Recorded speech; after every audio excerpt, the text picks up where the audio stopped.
Paano kapag ang dandruff mo ay hindi pala simpleng balakubak, kundi fungal na pala? Kaya kahit anong shampoo, balik lang ng balik.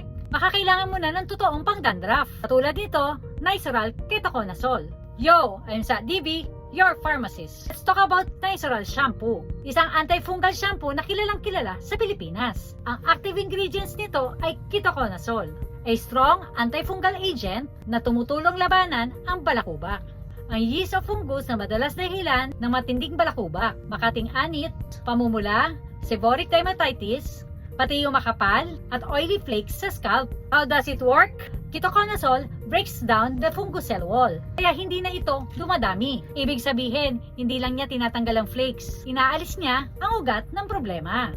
Paano ba ito gamitin? Wet your hair na mabuti. Apply small amount of Nizoral shampoo on the scalp. Focus mo sa itchy at flaky areas. I-massage mo siya ng 3 to 5 minutes. Huwag mo ito kagad babanlawan ha. Kailangan ng panahon para kumapit ang ketoconazole.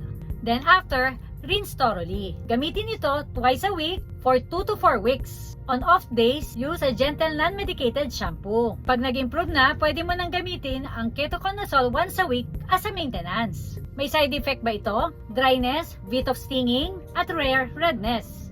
Pero kung sobrang kati at burning or mas lumalala, stop and consult dermatologist. So kung paulit-ulit ang dandruff mo, oily, itchy, or red ang scalp, baka fungus na talaga ang kalaban. At kapag fungus, hindi na enough ang regular shampoo. Nizoral Ketoconazole helps treat the real cause para bumalik ang healthy, clear, at confident scalp mo. Laging tandaan, I'm your trusted pharmacist. Alamin muna bago gamitin. Ikaw, kailangan mo rin ba nito para sa balakubak mo? Available ito sa Yellow Basket.